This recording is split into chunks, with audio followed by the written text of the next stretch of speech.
I can still remember this minor league baseball trip that I did with the Jacksonville Suns. I actually got to go on the bus with the players, and I went on an 11-day road trip. It was a lot of fun. One of the stories I wrote was about baseball Annies, the women that hang around the clubhouses looking for men. And I wrote about this one lady who, back then I was, 24, 25 years old. And I wrote about a young lady who had been hanging around the whole weekend series, and she was, in her late 20s, and her makeup was running and it was sweaty. She looked like she was 45 now.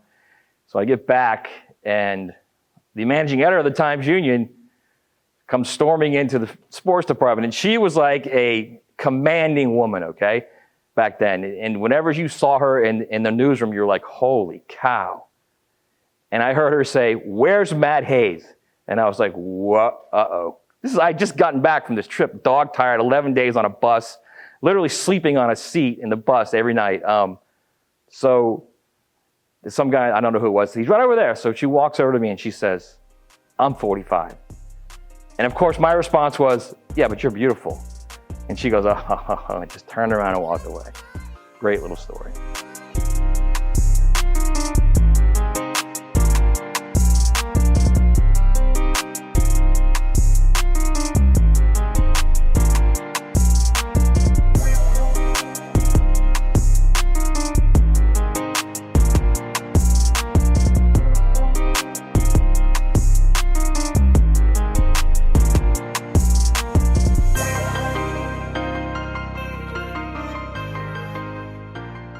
I grew up in the Space Coast, and I used to read Shelby Strother, who was just a nationally renowned columnist who died way too early. Loved his columns, loved reading him, always wanted to be like that. So I started writing sports stories for my dad when I was 8, pick him stuff. I'd pick high school games and things like that. A lot of fun, and it just grew into it. So then I started writing my junior high newspaper, actually. I remember writing a story on at that time, my best friend. He scored I think 15 or 17 points in a game they had. And, I wrote a story on that, and he saw it, and we were all pumped about it. And good God, that was maybe 8th grade. I guess that must have been 13 or 14. Yeah, and then it just continued, and I always knew what I wanted to do. Very fortunate that I've always known what I wanted to do.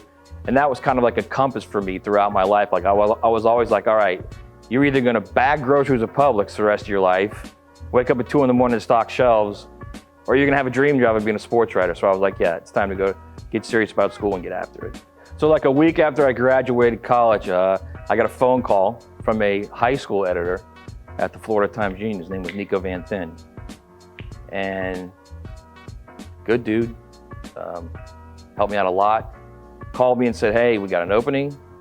I'm gonna pay you $8 an hour." And I said, "All right, what the heck, let's do it." Came to Jacksonville, started writing about high schools, eventually got into more stuff like minor league baseball and NASCAR, which I love doing. I started covering the Gators, and I started doing, every once in a while I'd get a call from Sporting News, and they'd ask me, "Hey, can you write a feature on this Gator player or that Gator player?" And I'd say, "Sure, yeah." So it was kind of doing little work for them on the side.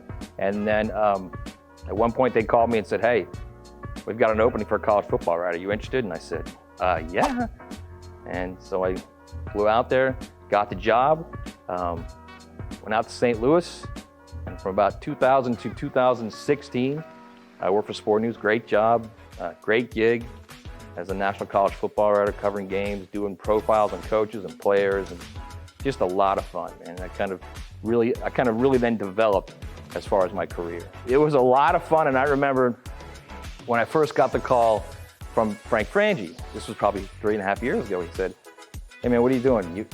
We need somebody here." And it's interesting because Frank and I had always talked about me coming back to Jacksonville and doing radio, but it was never a good time. It was never a spot here that was worth it, that I could do, that fit with my schedule. It was never a spot that they had, so we never really had anything that matched up correctly. And it was like, the C's part of this time. Everything matched perfectly. And I was like, yeah, let's do it, man. I like it. And that's how I became on Primetime. And it's been a blast and a ride for almost, 3.5 years now. I love the guys I work with and gals, just great people. The guys on the show are just fantastic. Jacksonville has its own little niche carved out in the sports world. And I've always said this over and over again, Jacksonville gets a bad rap, and Jacksonville knows it gets a bad rap. So it's become a very prideful thing to be, all right, you know what? We are great fans. We will support a team through thick and thin. We will be there.